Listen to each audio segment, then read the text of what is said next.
사람들은 자신의 체험을 내세우기를 좋아합니다. 소위 말하는 멘토가 유행하는 이유도 여기에 있습니다. 그런데 개인의 독특한 체험을 다른 이들과 공유할 수가 있는 것일까요? 놀라운 체험 이야기를 듣고 다른 이들은 더 절망하지 않겠습니까? 그런 체험 자랑은 다른 사람과 자신을 차별화시키기 쉽습니다. 소위 교회에서 이루어지는 간증이라는 것도 마찬가지입니다. 나는 이런 놀라운 체험이 있습니다. 하나님이 나와 함께 하셨습니다. 라고 말하는데 그것이 사실은 자기 자랑이 되기 쉽습니다. 당신들은 이런 체험 없죠? 이렇게 말하는 것이기 쉽습니다. 자신의 체험이 다른 이들의 체험과 하나도 다르지 않다고 말하는 이들은 없습니다. 그래서 자기 체험 이야기를 할 때는 그 체험을 고립시켜서는 안 됩니다. 내가 체험한 것, 내가 경험한 것은 다른 이들도 똑같이 경험할 수 있는 것이고 또 경험해야 되는 것이라 이것을 깊이 아는 것이 중요합니다. 우리의 체험을 고립시키고 우리의 체험을 다른 사람들 위에 내세워서는 안 됩니다. 예수님의 부활이 이런 면에 있어서 우리에게 중요한 의미를 주고 있습니다. 예수님의 부활은 그분 혼자만의 부활이 아닙니다. 하나님께서 예수님을 다시 살리신 것은 그분 혼자를 위해서가 아니라 우리 모두를 위해서입니다. 우리를 위하지 않고서는 하나님께서 예수님을 다시 살리시지 아니하셨을 것입니다. 우리는 예수님의 부활을 보고 소외감이나 무력감을 느껴서는 안 됩니다. 저분은 나하고는 전혀 다른 분이구나. 질적으로 그분은 우리 위에 계시는 분이구나. 이렇게 생각해서는 안 된다는 사실입니다. 또한 더 나아가 예수님의 부활을 보면서 나도 부활할 수 있겠다. 그냥 막연한 희망을 가지는 것, 그것에 그쳐서도 안 됩니다. 오늘 고린도전서 15장 본문 우리가 잘 아는 소위 부활장이라고 알려져 있지요. 이 말씀의 일부를 가지고 하나님은 우리와 같아지도록 그리스도를 일으키셨다라는 주제로 말씀을 전하려고 합니다.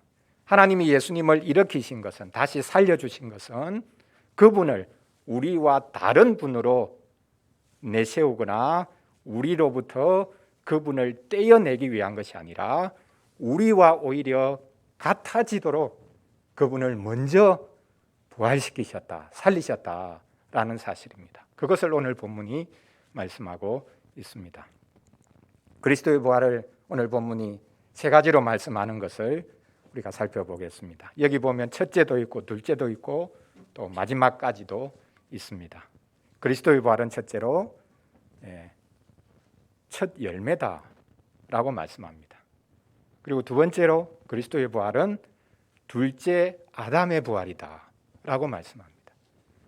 그리고 마지막으로 그리스도의 부활은 우리의 마지막 원수까지도 멸망시키는 부활이다라고 말씀하고 있습니다. 그래서 첫째, 둘째, 또 마지막, 좀 말장난일 수 있지만 오늘 본문에 그리스도의 부활이 우리와 어떤 관계가 있는가라는 것을 생생하게 밝혀주고 있습니다. 첫째로 첫 열매로서의 부활을 살펴보겠습니다.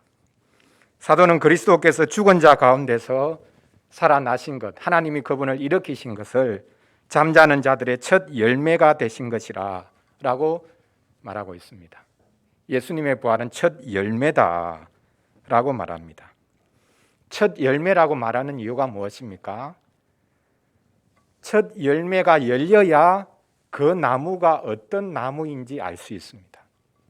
그리고 첫 열매가 열리면 그 다음에 이후의 열매가 계속 열릴 것이다 라는 것을 알 수 있습니다. 그 나무가 어떤 나무인지, 그리고 그 나무가 계속해서 열매를 맺는 나무다라는 것을 비로소 보여주는 것이 첫 열매입니다. 첫 열매와 이후에 맺힐 열매가 다르지 않죠. 똑같습니다. 똑같은 열매가 계속해서 열릴 것입니다. 첫 열매는 사과인데 둘째 열매가 배일 수가 없죠. 첫 열매가 복숭아인데 둘째 열매가 감일 수가 없습니다. 첫 열매는 이후의 열매와 하나도 다르지 않습니다. 똑같습니다. 분리해낼 수가 없습니다. 이후에 맺힐 열매들을 예상할 수 있는 열매가 바로 이 첫 번째 열매입니다. 예수님의 부활이 바로 그와 같다라는 것입니다. 예수님의 부활은 우리의 부활과 하나도 다르지 않을 것입니다. 예수님의 부활이 첫 열매이고 우리의 부활은 이후에 맺혀질 열매이기 때문입니다. 이후에 맺혀질 열매, 이후에 맺혀질 부활이 어떤 것인지를 미리 전시하고 보여주기 위해서 시범적으로 하나님께서 그리스도를 다시 일으키셨다라는 사실입니다. 첫 열매라는 것은 하나의 상징에 불과한 것이 아닙니다. 첫 열매라는 말은 사실 예수 그리스도의 신분을 보여주는 말이기도 합니다. 오늘 본문에서는 그리스도의 부활을 첫 열매라고 표현하고 있지만 다른 곳에서는 그리스도를 먼저 나신 분이다 라고 표현합니다. 그래서 첫 열매는 선두주자다 이런 의미도 있고 이후의 열매들과 똑같다라는 의미도 있고 더 나아가서는 선두주자이신 먼저 일어나신 그분이 사실은 모든 것 먼저 되신 분이다. 먼저 나신 분이다 라는 그분의 신분을 보여주는 말이기도 합니다. 골로새서 1장 18절에서 말씀하는 바가 바로 이것입니다. 그는 몸인 교회의 머리시라. 그가 근본이시요 죽은 자들 가운데서 먼저 나신 이시니 이는 친히 만물의 어뜸이 되려 하심이요. 그리스도는 죽은 자들 가운데서 먼저 나신 분이다 라고 말씀하고 있습니다. 거슬러 올라가 보면 그리스도는 죽은 자들 가운데서 먼저 나신 분일 뿐만 아니라 모든 것 중에 먼저 나신 분이죠. 그분은 하나님의 유일하신 아드님이십니다. 그렇다고 그분이 먼저 나셨다고 하기 때문에 모든 것보다 먼저 나셨지만 그래도 그분은 결국 난 분이 아니냐, 피조물이 아니냐 이렇게 초대교회 때부터 주장하는 이단들이 있었습니다. 그래서 우리가 고백하는 니케아 신경에서 그분에 대해서 고백하지 않습니까? 그분은 나셨으나 창조되지 않으셨다. 이렇게 니케아 신경에서 우리가 고백을 합니다. 그분은 나신 분이지만 창조되신 분이 아니시다 라는 것입니다. 그리스도는 가장 먼저 나신 분입니다. 가장 먼저 나신 분이 모든 것을 창조하셨습니다. 또한 죽음에서 가장 먼저 나신 분이 이후에 모든 이들을 살려내십니다. 하나님께서 가장 먼저 살려내신 분이 있고 이후에 살려내시는 이들이 있습니다. 그래서 먼저 살려내신 이와 앞으로 살려낼 이들이 똑같습니다.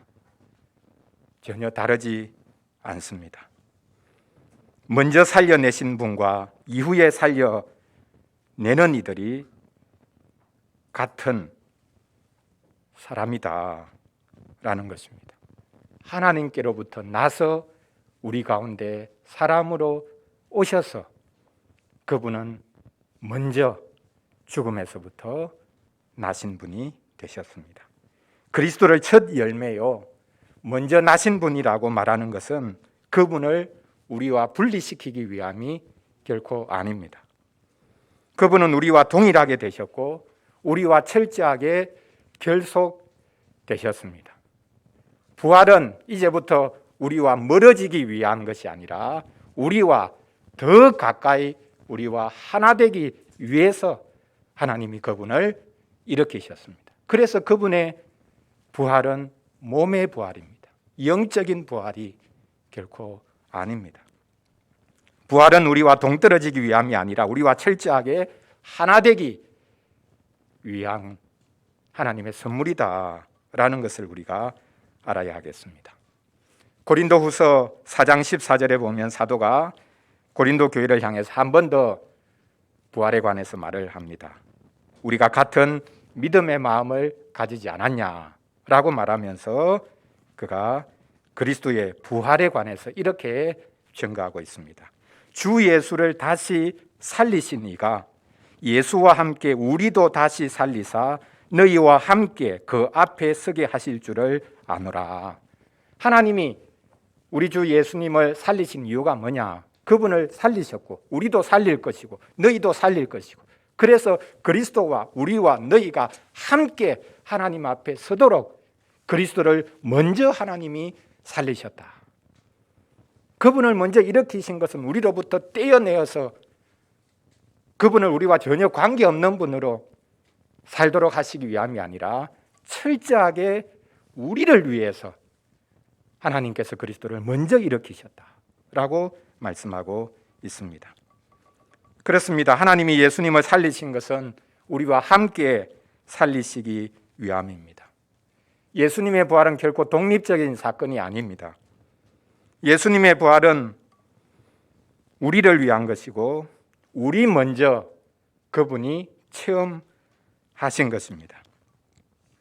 그리스도의 부활은 우리에게 자신의 부활을 자랑하기 위함이 결코 아닙니다. 그렇게 우리는 예수님의 부활을 신기한 것으로 생각해서는 안 됩니다. 그게 가능할까? 그렇게 신기하게 생각할 이유가 없습니다. 왜냐하면 그리스도의 부활은 우리의 부활을 먼저 미리 보여주는 사건이기 때문입니다. 이제부터 그리스도의 부활이 모든 이후의 부활을 이끕니다. 모든 이후의 부활을 이끌기 위한 부활로서, 첫 열매로서 하나님께서 그리스도를 일으키셨다라는 사실을 우리가 오늘 본문을 통해서 확인할 수 있습니다. 자, 첫째, 그리스도의 부활은 첫 열매다, 먼저 나신 분이라는 것을 보여준다라고 말씀을 드렸고요. 두 번째로는 좀 더 우리와 결속되어 일어나셨다라는 의미에서 그리스도의 부활은 둘째 아담의 부활입니다. 예수님은 첫째만이 아니라 둘째도 되십니다. 오늘 본문 22절에서 말씀합니다. 아담 안에서 모든 사람이 죽은 것 같이 그리스도 안에서 모든 사람이 삶을 얻으리라. 여기에 대조되고 있는 것이 무엇입니까? 아담과 그리스도가 대조되고 있죠. 그리고 죽음과 삶이 대조되고 있습니다. 자, 예수님과 아담과 그리스도, 이 두 존재가 어떻게 지금 대조되고 있습니까? 아담은 사람이다. 그리스도는 삶을 주신 분이니까 그분은 하나님이다. 그래서 아담과 그리스도를 사랑과 하나님으로 지금 대조시키고 있습니까? 아닙니다. 똑같은 아담으로서 지금 말하고 있습니다. 첫 아담은 우리에게 죽음을 가져다 주었고, 둘째 아담은 우리에게 생명을 가져다 주었다. 하나님이 우리를 살려주시죠. 그러나 예수님, 그분은 아담의 후손으로서, 둘째 아담으로서 우리를 살려주신 분이다. 똑같은 아담인데 한 아담은 우리에게 죽음의 길을 열었고 다른 아담은 우리에게 생명의 길을 열었다. 그렇게 본문에서 말씀하고 있습니다. 그래서 아담과 그리스도의 대조를 그냥 단순히 사랑과 하나님의 대조라 이렇게 생각해서는 안 됩니다. 같은 사람으로서 그 한 일이 다릅니다. 그리스도는 똑같은 아담이었지만 첫째 아담과 달리 하나님께 충성하셨습니다. 둘째 아담인 그리스도는 그분의 순종으로 우리에게 생명의 길을 열어 주셨습니다. 그래서 오늘 본문에서 아담과 그리스도의 대조는 순종한 아담과 순종한 둘째 아담인 그리스도의 대조입니다. 아담은 죽음을 가져왔고 그리스도는 우리에게 생명을 안겨주셨습니다. 바로 이 새로운 아담, 둘째 아담이 우리에게 생명의 길을 열어준 것을 보여주는 것이 바로 그분의 부활인 것입니다. 같은 아담인데 이렇게 다릅니다. 세례가 바로 둘째 아담에 속해서 우리가 그분과 함께 죽고 그분과 함께 살아나는 것입니다. 골로새서 2장 12절에서 바로 이것을 말씀하고 있습니다. 너희가 세례로 그리스도와 함께 장사되고 또 죽은 자들 가운데서 그를 일으키신 하나님의 역사를 믿음으로 말미암아 그 안에서 함께 일으키심을 받았느니라. 여기 보면 함께 장사되었다, 함께 일으키심을 받았다라고 말씀합니다. 세례는 함께 하는 것입니다. 그리스도와 함께 장사되는 것이고 그리스도와 함께 일어나는 것입니다. 세례가 바로 그리스도 그분과 우리를 딱 붙어서 하나 되게 해주시는 은혜의 방편입니다. 우리가 세례 받을 때에 그리스도와 함께 십자가에서 죽습니다. 그리고 세례 받을 때에 그리스도와 함께 살리심을 입습니다. 세례야말로 그리스도의 사건이 그분 혼자만의 사건이 아니라 우리를 위한 사건이고 우리가 함께 동참한 사건이라는 것을 생생하게 보여주고 시위하는 사건입니다. 세례 외에 그리스도와 함께 죽고 그리스도와 함께 살아날 수 있는 길이 없습니다.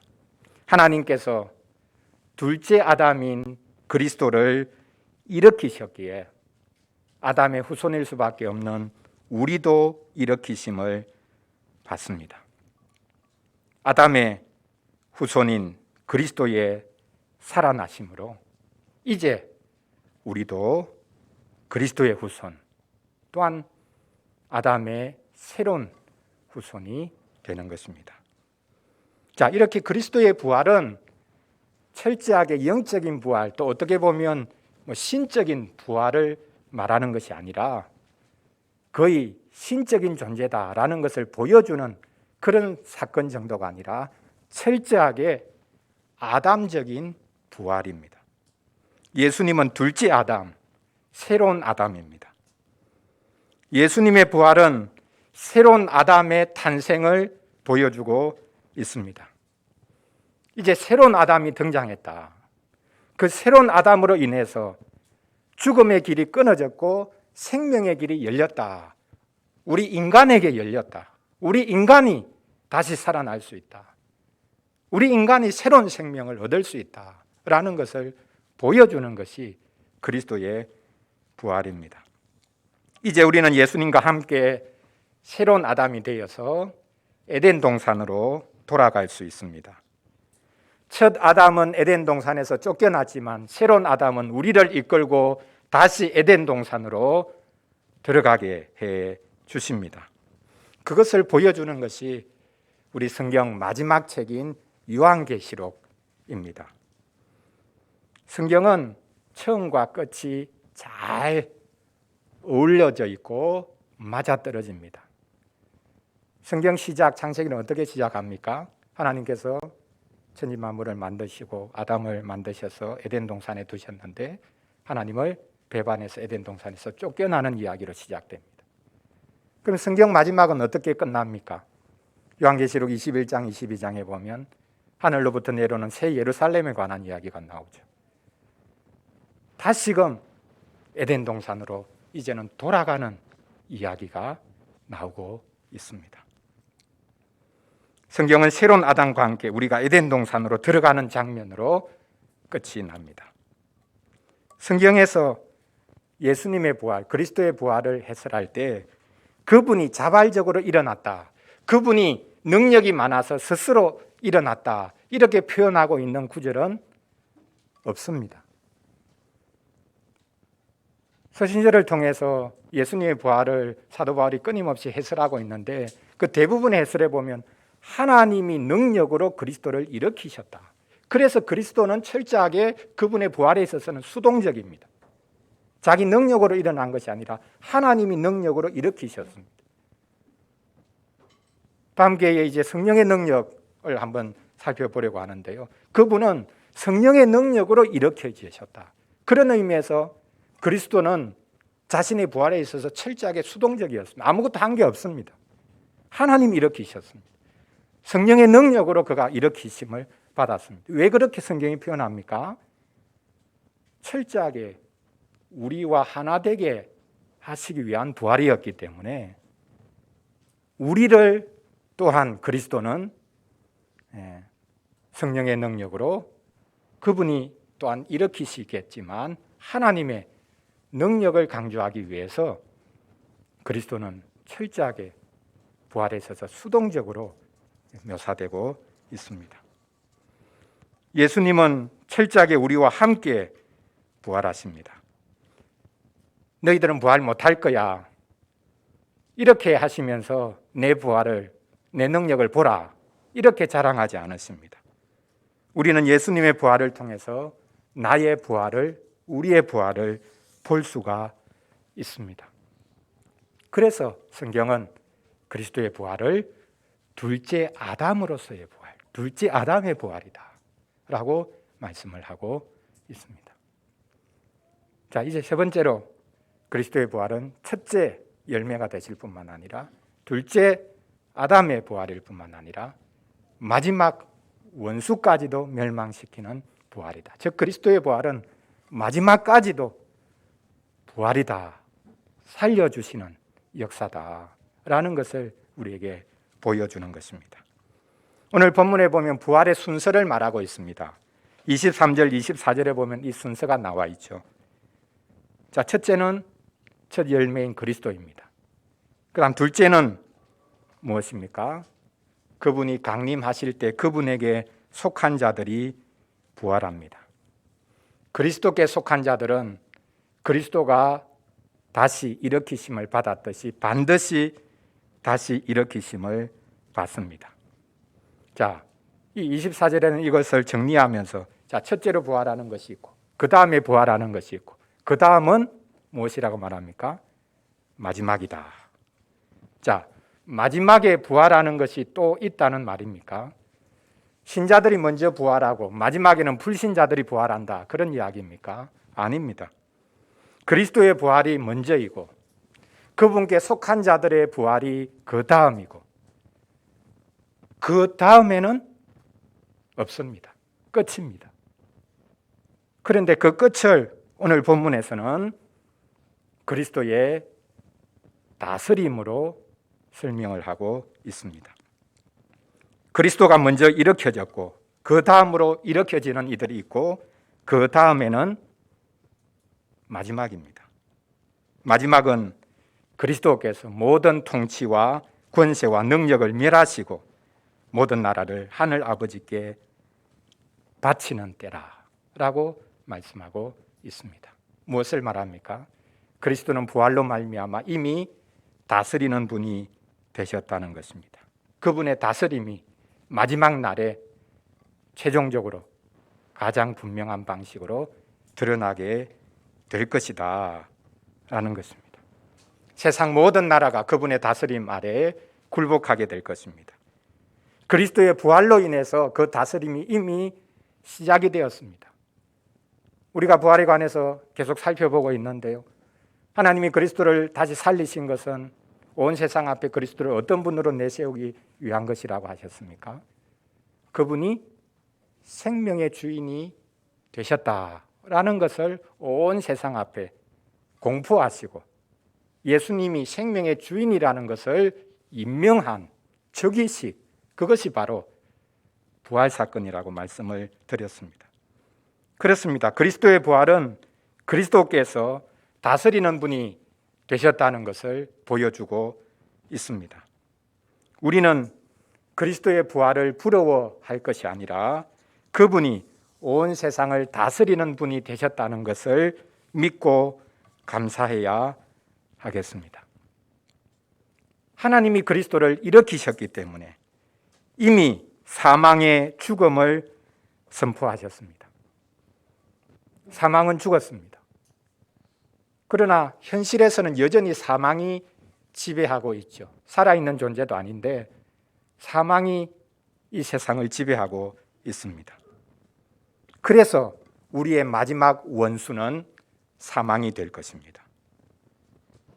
우리가 이 세상에서 우리를 죽이려고 달려드는 원수들이 사실 있죠.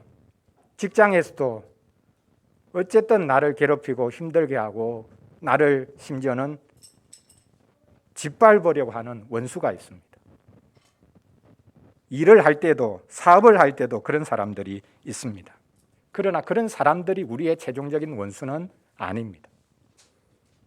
우리의 최종적인 원수는 따로 있습니다. 그 원수가 바로 사망입니다. 사망은 어느 누구도 이길 수가 없기 때문에 인생에게 있어서 사망이야말로 마지막 원수, 최후의 원수, 결코 우리가 이길 수 없는 원수라고 말할 수 있습니다. 아무리 교묘하게 성공한 사람이라도 사망 앞에서는 굴복할 수밖에 없습니다. 아무리 모든 원수를 다 무찌른 영웅이라고 할지라도 사망 앞에서는 굴복할 수밖에 없습니다. 그런데 그리스도의 부활은 우리의 마지막 원수인 사망을 멸망시키는 부활입니다. 그리고 끝까지 마지막까지 이 죽음을, 사망을 죽이시는 부활이 되셨습니다. 이제 우리는 더 이상 사망에게 종노릇하지 않아도 됩니다. 그리스도의 부활은 마지막까지 부활입니다. 한번 살려놓고 중간에는 내팽개치는 것이 아니라 끝까지 우리를 살리시는, 끝까지 마지막 원수인 사망까지도 멸망시키시는 부활, 그것이 바로 그리스도의 부활입니다. 우리는 그리스도와 함께 죽었고 함께 살아나서 마지막 날에 이 부활을 더 생생하게 경험하고 누리게 될 것입니다. 사랑하는 성도 여러분, 그리스도의 부활이 2000년 전에 예수님이 부활했다라는 그 소식, 그 소문, 우리가 결코 확인할 수 없는 그 사실, 그것이 나와 무슨 상관이 있습니까? 그분이 뭐 일어나든지 일어나지 않든지 우리와는 전혀 관계가 없는 것처럼 그렇게 생각하고 살아갈 수도 있습니다. 그리스도의 부활이 너무나 놀라운 기적이기에 오히려 믿지 못할 뿐만 아니라 위화감을 느낄 수도 있습니다. 우리에게는 그런 경험이 없기 때문입니다. 그러나 우리는 분명히 알아야 합니다. 하나님께서 그리스도를 죽은 자 가운데서 일으키신 것은 철저하게 우리를 위한 것입니다. 그분이 자발적으로, 그분이 스스로 일어난 것이 아니라 하나님이 그분을 일으키셨습니다. 이후에 일으킬 우리를 위해서 그분을 먼저 일으키신 것입니다.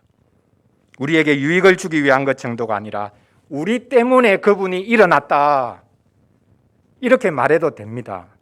그리스도는 우리 때문에 하나님이 그분을 먼저 살리셨다.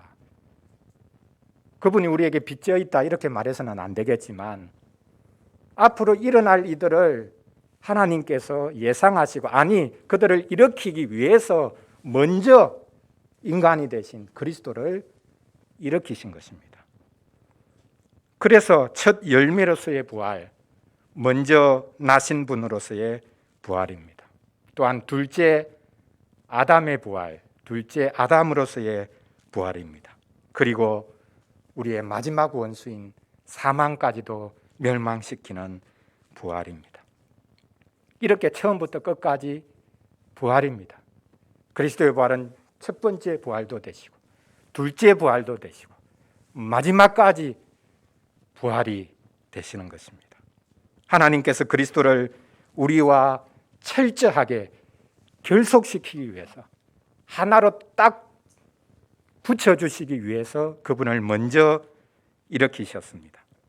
하나님께서 우리를 이후에 일으킬 이들을 생각하지 아니하셨더라면 그리스도를 먼저 살리시는 일도 없었을 것입니다. 그것이 오늘 본문 고린도전서 15장 앞부분에서 이야기한 것이었습니다. 그리스도의 부활은 그분 혼자만의 부활이 아닙니다. 우리는 그리스도의 부활을 나와 상관이 없는 것으로 생각하면 안 됩니다. 하나님의 아드님이 이 땅에 오실 때부터 철저하게 우리와 하나 되셨습니다. 우리가 종종 대표와 대리라는 말을 혼돈해서 사용할 때가 많은데요. 여러분, 대표라는 말, 대리라는 말, 이 차이가 뭡니까? 어떤 것이 긍정적인 말이고 부정적인 겁니까? 우리는 종종 대표라고 하면 긍정적으로 생각하고 대리라는 말은 부정적으로 생각하는데요. 아닙니다. 대표자는 그냥 허울 좋게 대표하고 그냥 끝나버릴 때가 많습니다. 정말 중요한 것은 대리하는 겁니다. 끝까지, 처음부터 끝까지 다른 사람을 대리하는 존재. 그리스도는 대리하는 분입니다. 한번 대표자로 얼굴 마담하고 끝나는 분이 아니고 모든 면에서 우리를 대리하시는 분, 우리의 연약함도 대리하고 계시고 우리가 이렇게 지을 것도 미리 대리하셔서 보여주시는 분, 철저하게 우리를 대리하는 분으로 오셔서 일하셨고 지금도 하나님 보좌 우편에서 여전히 우리를 대리하고 계시는 분, 그분이 그리스도이시오. 그분을 우리의 대리자로 세우기 위해서 하나님께서 철저하게 역사하셨습니다. 우리는 그리스도의 부활을 보면서 우리의 부활을 기대해야 합니다. 먼 과거의 역사인 것처럼 또 그것이 나와 전혀 관계가 없는 것이라는 식으로 우리는 생각할 수가 없습니다. 그리스도께서 사람이 되셨고 죽었다가 다시 살아나셨기에 우리도 그렇게 됩니다. 하나님이 그리스도에게 하신 일을 보면 우리에게 하실 일을 고스란히 우리가 볼 수 있습니다. 어떤 사람이 나를 보여주는 존재가 있지 않습니까? 철저하게 그리스도가 우리를 보여주는 분입니다. 기독교인이 누구냐? 한마디로 말하면 그리스도를 통해서 자기를 보는 사람입니다. 다른 사람을 통해서 내 비참함을 느끼거나 다른 사람을 통해서 내가 우월한 감정을 느끼거나 그렇게 해서는 안 되죠. 우리는 오직 그리스도를 통해서 나를 볼 수 있습니다. 하나님이 그리스도께 하신 일을 보면 나에게 하실 일을 고스란히 우리가 알 수 있고 볼 수 있고 누릴 수가 있는 것입니다. 그리스도를 통해서 나 자신을 볼 수 있기를 바랍니다. 하나님께서 그리스도를 일으키신 것은 곧 우리를 그와 똑같이 동일한 방식으로 일으키실 것을 미리 보여주신 사건입니다. 하나님이 하신 일을 감사하며 살아갈 수 있기를 바랍니다. 기도하겠습니다. 우리 오늘 말씀 가지고 같이 잠시 기도하겠습니다. 그리스도의 부활은 첫 열매로서의 부활, 둘째 아담으로서의 부활, 그리고 마지막 원수인 죽음을 멸망시키는 부활이라고 말씀드렸습니다. 첫째 부활, 둘째 부활, 마지막까지의 부활, 모든 부활, 그것이 그리스도를 통해서 나타났습니다. 우리가 그리스도께 속하면 바로 이 부활을 경험하고 누리게 될 것입니다. 하나님이 그리스도를 다시 일으키셨듯이 우리도 일으켜 주시기를 원합니다. 마지막 날에 죽어서 우리가 다시 일어날 것 믿는 것뿐만 아니라 우리 현실에서 사방으로 우겨싸임을 당하고 원수들이 있고 내 능력은 부족한 것 같고 사람들의 조롱도 늘 듣고 있고 날마다 살면서 오히려 죽어가는 것을 경험하고 있는데 하나님, 이 죽음의 현실 가운데서 우리를 살려주시는 능력을 경험하며 살아가도록 도와주시기 원합니다. 그리스도 그분을 붙잡을 때에 그리스도 그분을 일으키신 같이 우리도 일으킬 것이라고 하나님이 지금도 말씀하고 계시오니 그 하나님이 하시는 일을 기대하며 살아가도록 도와주시옵소서. 우리 같이 잠시 기도하는 시간 가지겠습니다.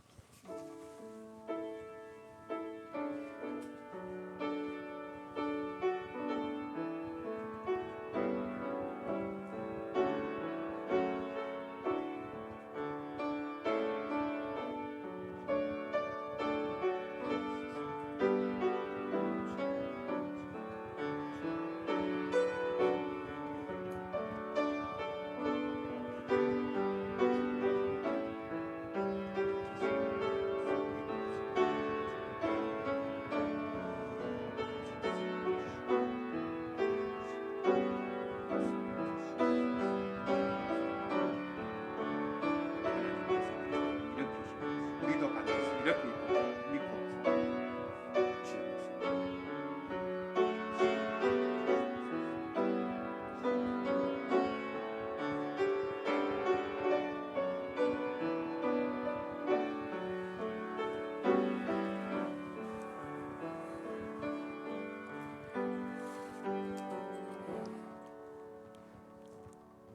하나님 아버지, 하나님께서 예수 그리스도를 일으키셨습니다.